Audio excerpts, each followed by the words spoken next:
Hey everybody, it's Sean. Before I say anything, I want to say thank you for your continued support of this channel, and for those of you who are subscribed to both of my channels, thank you for that. I'm not sure that I always remember to let you know how much it means to me that you guys show up for my readings. Today I want to gift you with some insights on how to best protect yourself from the narcissist in your life. As always, I have shuffled but not pre-picked your cards. So the first thing that I want to do for our reading today is get us connected to one of the many goddesses and goddess energies that are willing to help give us clarity in our situations. Okay, which goddess would like to be a part of our reading today? Who can we look to for guidance? So we have Persephone. And you can see the keyword here on her card, on the card representing her, I should say, is new beginnings. So I'm just going to pop that over. Actually, I'm going to bring it over here.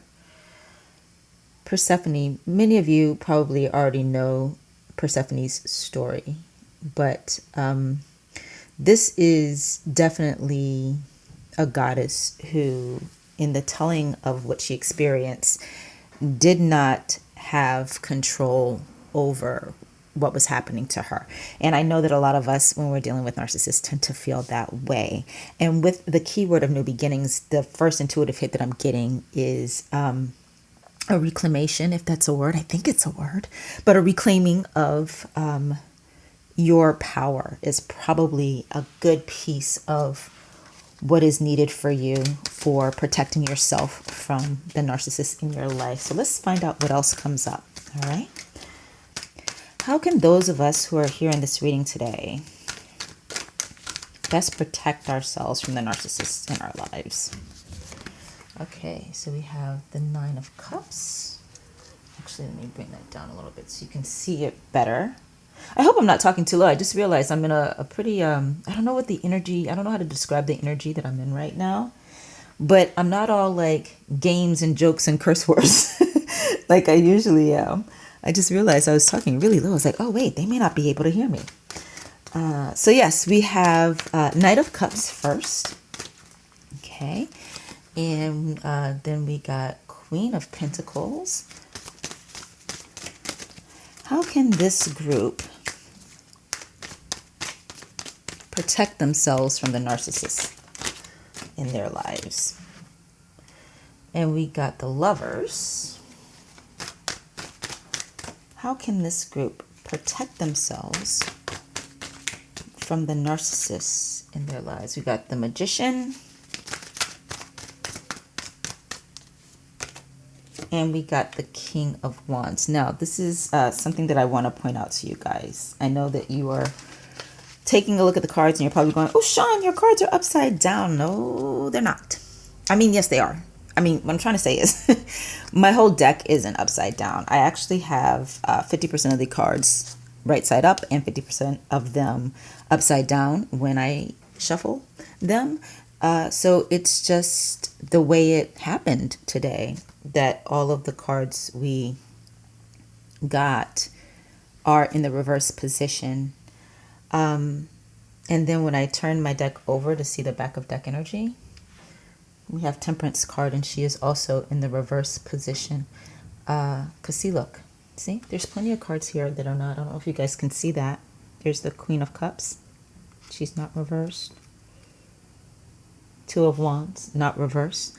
So I wanted to point that out to you just to, for those of you who read tarot or are very familiar with tarot because of the fact that you listen to a lot of tarot videos, you probably have your own idea of what this means, that every card that we got, including the energy at the back of the deck, is in the reverse. And then there are those of you who may not have an insight into that. So let me just share really quickly that it doesn't surprise me that this did come up in what we're talking about today, because reversed cards can represent blocked energy. And one of the things that definitely happens to us when we're dealing with narcissists is we have blocked energy. Sometimes this blocked energy presents itself as, not following our instincts, not following our intuition, not being true to ourselves. It also can present itself as not moving through, not moving forward, not fully feeling, So,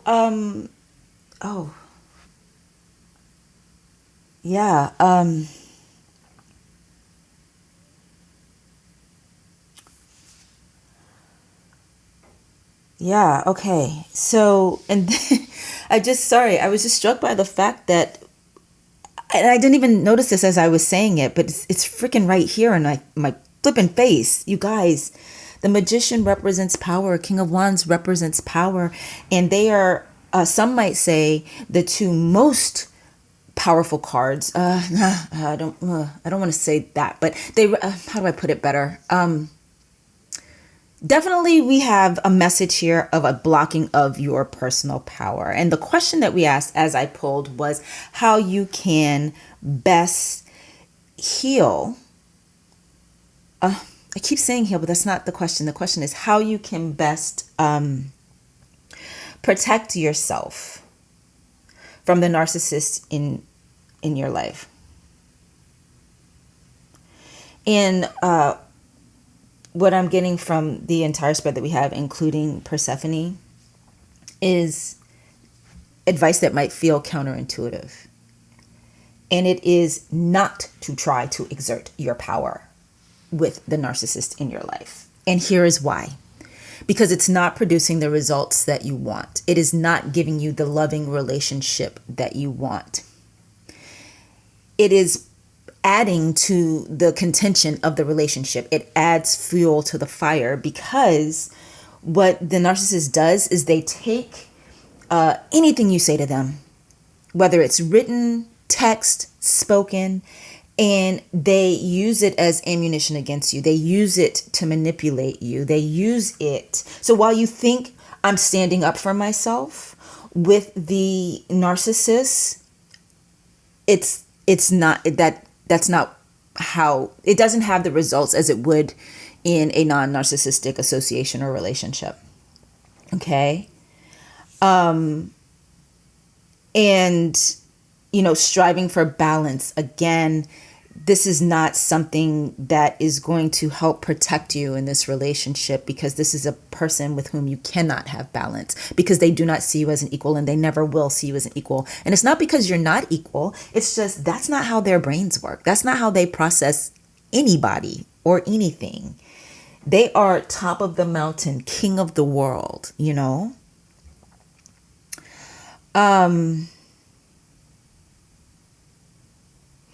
I'm also getting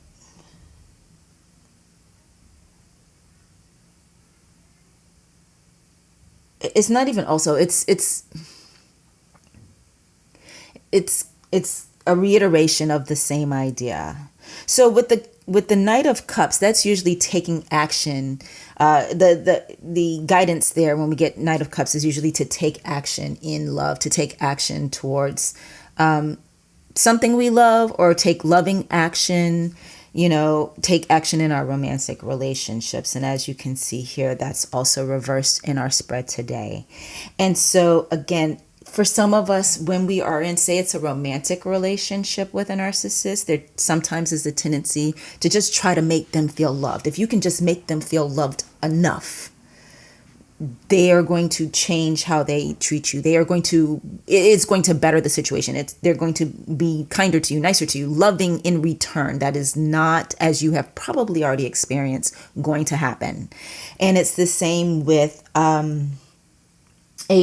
business relationship. If it's not a romantic situation, you might in a business association or with a member of your family think that if you make grand gestures or even small little gestures of love, that it is going to make the difference, that it is going to help the situation, particularly if you are just coming out of the love bombing phase of the narcissistic relationship. That's where you just started to notice that they're not treating you as well as they did in the beginning.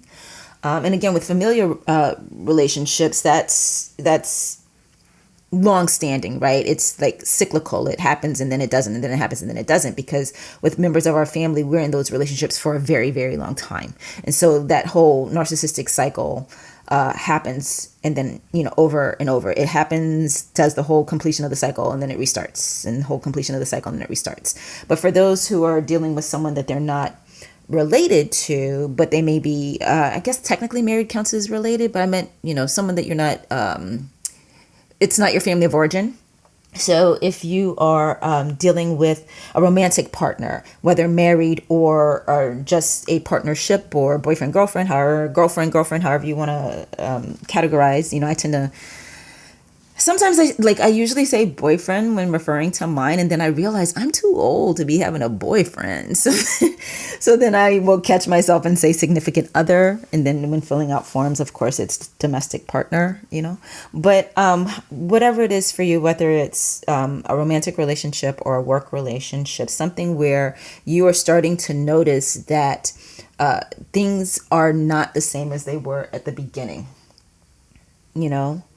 and so your first instinct is going to be to try to get it back to where it was. So you might come up with ideas of romantic, like very special date nights, or a romantic outing, or something that you guys can do together to try to rebuild that closeness.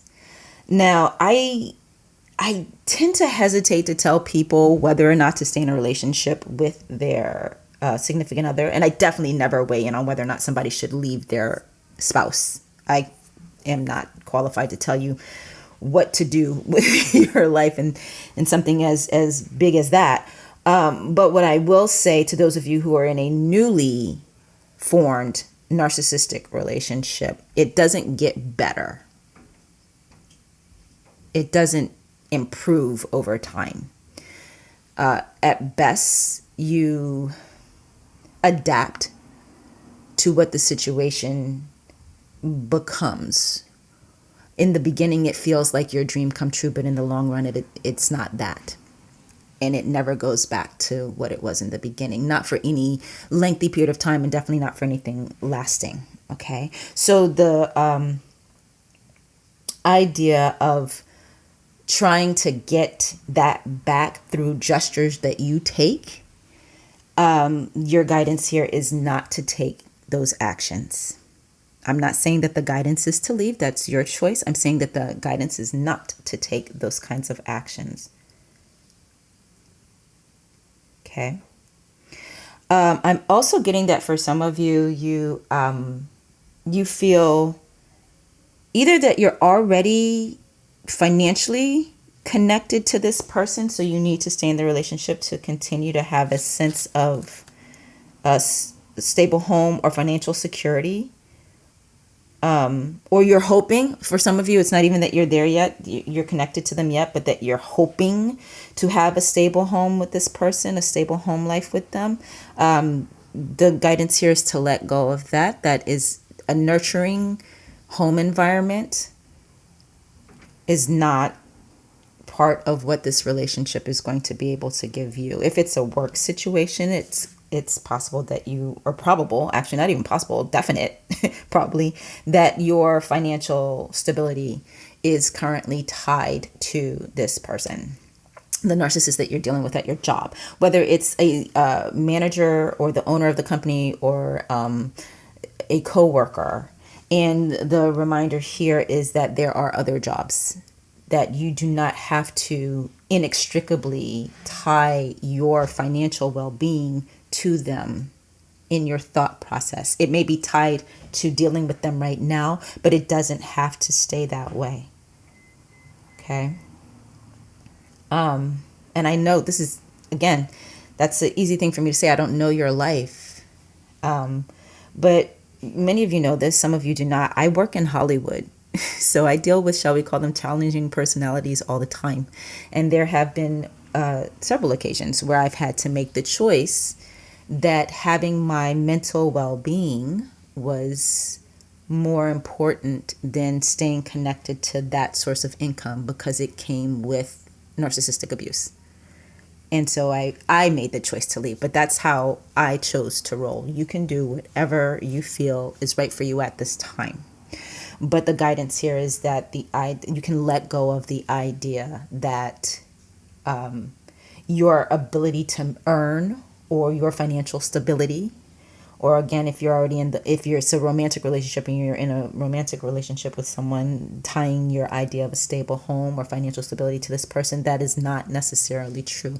I'm not saying that you will definitely be able to go on and support yourself in the way you would like. It could be that this person is such a high income earner that tying yourself to them feels like the smartest choice to make financially, but at what cost?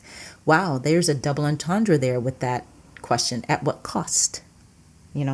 And then if it's a work environment as opposed to a romantic relationship or familiar relationship, I'm going to get back to family of origin in this position in a second, but if it's a work environment, again, there are other places for you to work. There are other people for you to work for, quite probably in the same field or capacity. It's just a pain in the ass to find a new job, right? Like, none of us really love looking for work, but staying there, what will it cost you? Okay. And then for those of you for whom you're dealing with a narcissist that's in your family of origin, and you may have been hoping that at some point this family will heal, at some point things will get better, at some point I'll stop being scapegoated by my family, or they'll stop looking at me as the golden child and making me have to represent the family in the most positive light all the time and allow me to be my full and real self. At some point, my mother or father or sibling, whoever is the narcissist in your family, will stop picking on me, will stop neglecting me, will stop raging at me, will stop causing dramas at every holiday or special event that we have at some point. And what we're getting here with this reading is, no, that is not happening. That you have to let go of that. Let me say it like that. Let me say it like that because that's better. So it's not necessarily because I can't predict their future. I can't predict what healing they might seek out at some point. But what I can say is you have to let go of wanting that so you can stop trying to make it happen. Let go of it. And then if it happens, it happens. This goes for all three categories. Those in the romantic relationship, those in the job situation, those dealing with their family of origin, whichever one you resonate with. You have to let go of the idea of tying your stability to being connected to this person. And then the other piece, and I know I haven't gotten, fully to, and I will, the part that discusses, I've talked a little bit about, how to protect yourself, stop taking actions towards trying to make it better. Let go of an idea that trying to work towards that idea is possibly keeping you stuck or keeping you from fully protecting yourself. And letting go of the idea of having to assert yourself, of having power in this dynamic, because you do not, because they are always going to change the rules. That's what they do. And that's why you're always off balance, always off kilter. We have temperance in reverse, off balance. That is the energy, the underlying energy of this reading, off balance. Okay. And I feel like there's something else coming. Give me a second, guys.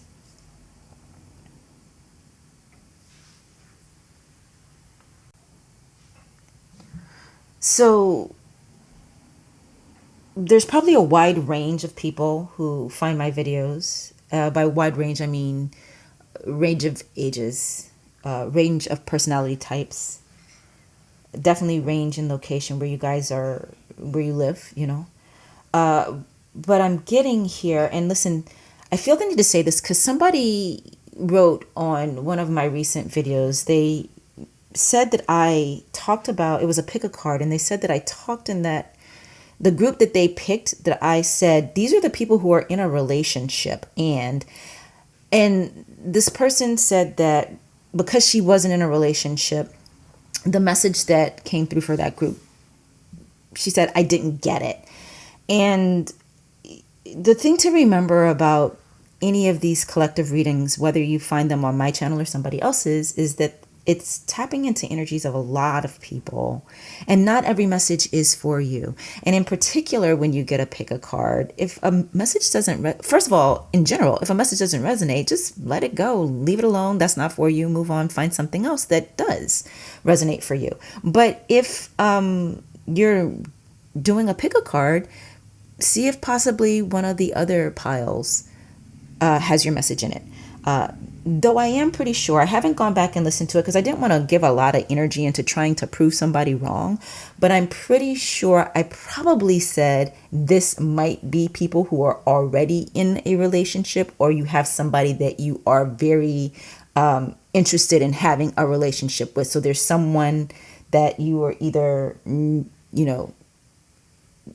close to married to, sorry, not close to married to, you're in a relationship in which marriage would be the next step, or you've been dating in which becoming a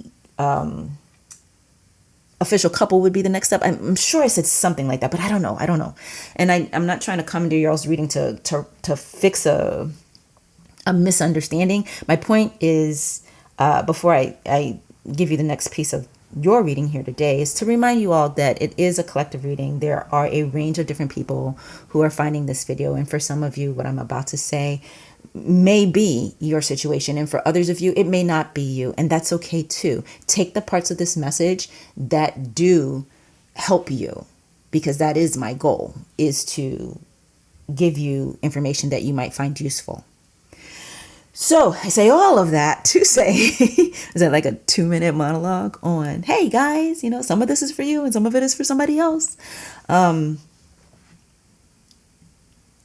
feel like many of the people who found this video today, and it is a timeless video, so whenever you find it, that's when you're meant to get this message. You didn't have the habit of being an all or nothing kind of person when it came to your relationships with others. That you would deal with anything, put up with anything, do anything just to be in a relationship. And I don't necessarily mean just romantic relationships. I feel like at your core, in your nature, you are people who are actually, before experiencing the narcissistic abuse that you have since endured, and it may not even be just with this one person. You may be someone who has had many, many, many narcissists in your life. And over time, with each of those relationships, it changes you, it wears you down, it alters who you are, your perspective, your viewpoint, and therefore, unfortunately, what you're willing to deal with, what you will tolerate. And I'm getting the real you is not a person who will tolerate bullshit. That's what I'm trying to say. I wanted to say that initially to interpret this piece of the reading, this part, to give you this part of the reading, and this our lovers in reverse, okay? But I was like, how do I couch this in a way that they can hear it? And I hope I haven't done you a disservice by taking too long to get to the point. But the point is, at your core, you know that you are a person worthy of love. Because I can feel people going, no, I've never felt loved. I know, some of you that is true. But your soul remembers that you are worthy of love. And your soul knows that you don't have to tolerate abuse for love. And this card in this position is reminding you who your real self is, the real you. And the real you will not die for love.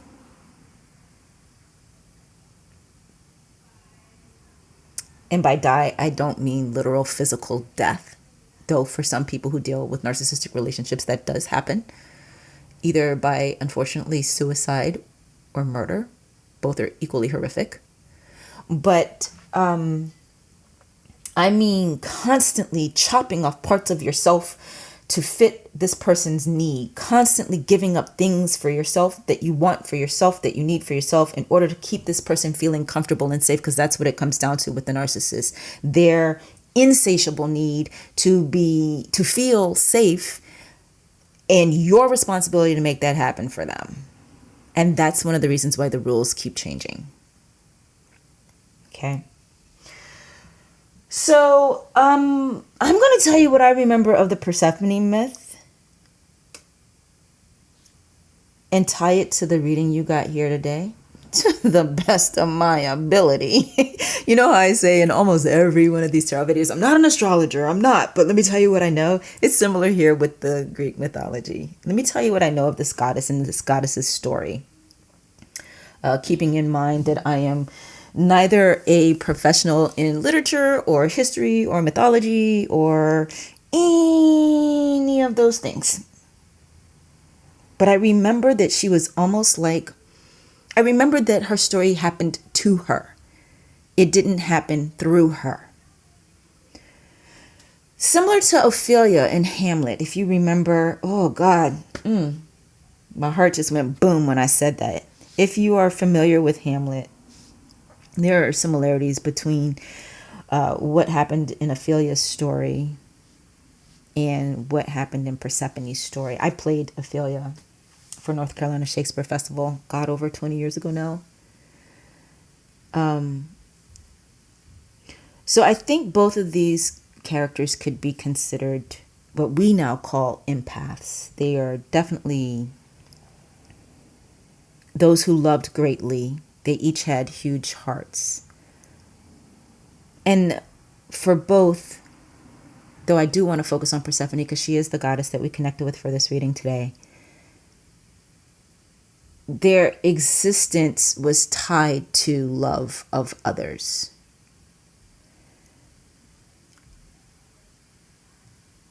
Not necessarily her love for those others, but those people's love for or need for her. And so, though I don't, again, this is not something I've studied, I just never remember hearing it talked about as Persephone essentially being used. And I feel like that's coming up here with your reading, because your energy is used by this narcissist that you're dealing with, or these narcissists, if there are many. They use your energy, whether it's because of the giving that you do, or the comfort you provide, or the just your presence, your being there so that they're not alone in their miserable little lives, or it's they're using the energy that you give when you talk back, when you fight back, when you, whatever emotion you give, they suck it in and they turn it and they use it to their advantage.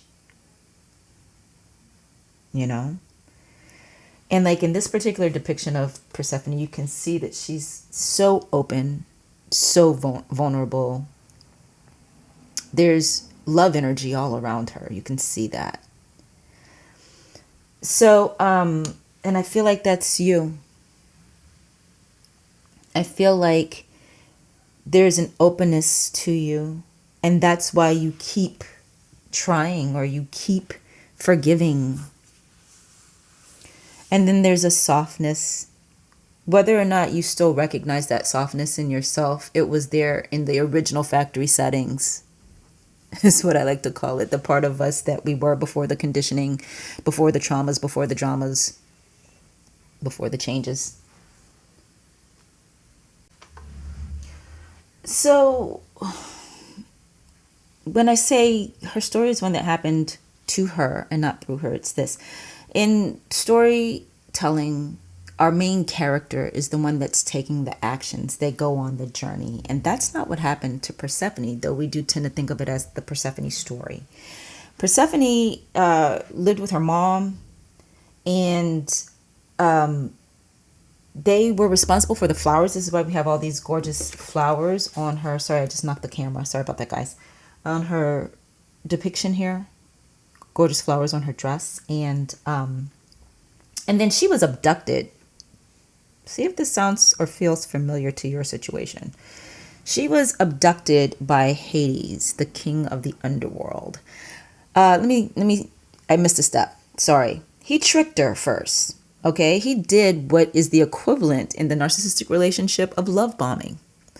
He offered her pomegranate seeds. Pomegranates are tasty. I don't know if you eat them. I love them. And she ate those. And when she ate the pomegranate seeds that he gave to her, which feels like a kind thing, a gesture of love, right? A sweet thing to do. He then just took her from her life and took her down to not just anywhere. He didn't take her down to like I almost said Puerto Rico because I usually associate Puerto Rico with a beautiful, beautiful place, but I know that they've still been suffering from some of the destruction from Hurricane Maria in particular, if I'm not mistaken. But he didn't take her somewhere nice, y'all. He took her to the freaking underworld, and she became the queen of the underworld. And queen does not matter if you're a queen of something that's not wonderful or even just normal or basic. But to be queen of something that's not good, that's not great, that nobody wants to be a part of, that's dark, that's scary, that's foul, who wants to be queen of that? And that's what some of you might find yourself, particularly if you're in one of the romantic narcissistic relationships, feeling like, yeah, but at least I'm his woman, or at least I'm her husband, whatever. Okay, but you're the consort, meaning the partner of the ruler, of what? Not of something that makes you feel good, but of something that's draining you, makes you feel bad, makes you doubt yourself, and has caused you to lose your power. And that the best way to survive it is not to exert your power. And I know some of you might be like, Shon, why do you keep saying that? I'm going to get to that. Just give me a second. I'm just really long-winded on this because so many messages came. Y'all, we got nothing but court cards and major arcana in this reading. I just realized that. And what I tend to say when I do a reading for somebody and there's a lot of major arcana, I say that means this message is really coming from your spirit guides. You have so much, or from divinity or celestial, whatever you choose to believe. Some people say spirit, some people say God, whatever it is you believe in the universe, but that it is a major guidance message for you when you get I typically think that when there's more than 3 major arcana in a spread, and then when you also add to that the presence of a lot of court cards, it's very, very important, this message. Okay. And so this is why it's longer than my single topic videos typically are. Unless it's the podcast. That podcast I can talk for a minute. But anyway. So, yeah. Persephone was abducted after being wooed. And she was made the queen of the underworld. So that was Hades' decision. That's what he did to her. And then her mother, because, some people like dark things, right? We have people who are goth. And they like, my boyfriend, y'all, we have a coffin in our living room. Now, before you judge me, it is a bookshelf, a handcrafted bookshelf that his dad made. And it's gorgeous and it's red and black lacquer. But I bring it up because my boyfriend really likes all things horror. We are complete opposites. I'm all bright colors and flowers and fairies and, Disney movies. And he loves all things horror. And that's just how he rolls. And there are some people like that. And for all we know, Persephone might have been like that had her mother ever asked her. But her mother didn't ask. Her mother didn't go, yo, Hades, can I talk to my daughter for a second? Yo, P, do you like it down there? Are you happy? And then Persephone could be like, yeah, Ma, this is my jam. Like maybe she's like Abby from NCIS, right? And then Demeter would be like, okay, well, when you can come visit and we'll call it springtime. And then P would be like, okay, Ma, see you. All would be good. But that's not what happened. Demeter decided that it was wrong for her daughter to have been abducted, which technically it is wrong for somebody to be abducted, but you get what I'm saying. Demeter decided what she wanted, and then she took action. And she went to recover her daughter, which eventually she was able to do.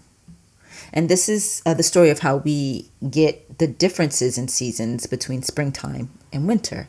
When Persephone is down in the underworld with Hades, it's our winter here on Earth. And when she is back on land with her mother, it is springtime here on Earth. But I just have a question. And I don't mean to sound judgy, and I know it's going to sound judgy. But when does Persephone get time for herself? When does she get to be what she wants to be? When does she get to do what she wants to do? When is it Persephone's story? And that's why I feel that Persephone came today with this message for you about the use of your power. Because see, even if she had tried to exert herself, these two very strong-willed people in her life, he who became her, I don't know if we can call him husband, but I think so. And then the mother, Demeter, her mother, they were going to do what they were going to do regardless of Persephone. Persephone's needs were not a factor. And Persephone's message here on the card says new beginnings. And I feel that for many of you, and you've already sussed this out for yourself, the message is, instead of trying to work this one out, let yourself have a new start. Go to a new job. Get a different significant other. Or just be single for a while. Or if it's about the family of origin, you know, there's this concept of us creating our own families as we get older and we meet people. Some people, you know, you hear it on these YouTube channels, or sorry, these tarot channels a lot, the concept of soul family. Putting together your own family instead of trying to fix your old family. New beginnings is Persephone's message here. And I do want to wrap this up soon, just because I just realized it's 40 minutes and I bet you guys didn't sign on for that. There was something else that came through too. Give me 1 second, guys.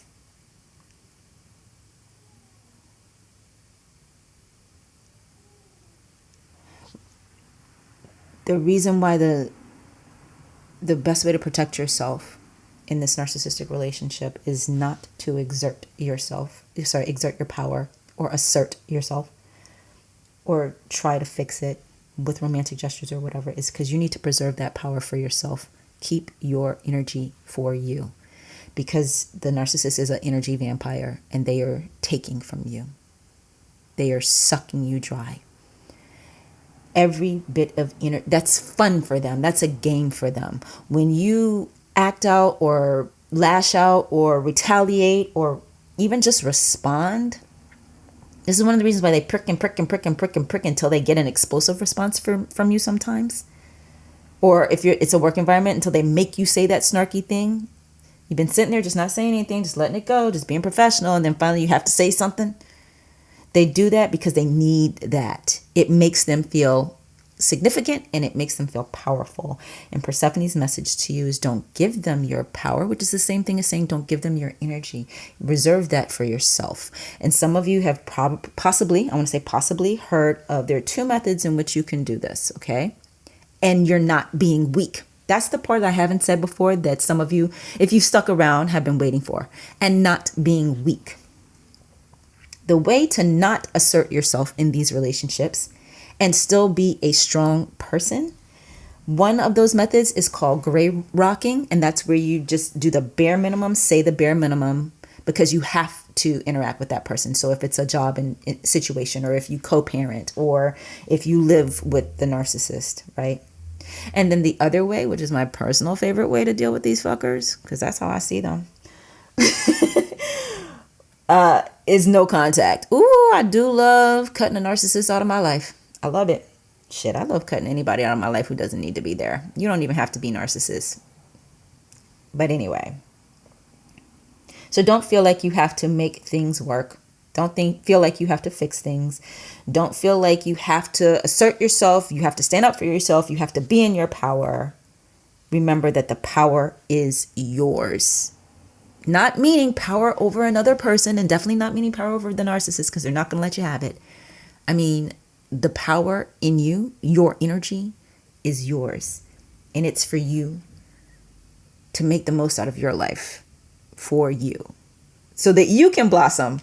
So that you can thrive. Look at that. So that you can be free. Okay, you guys, thank you so much for being here. Once again, I thank you for your support, and I hope you found this helpful.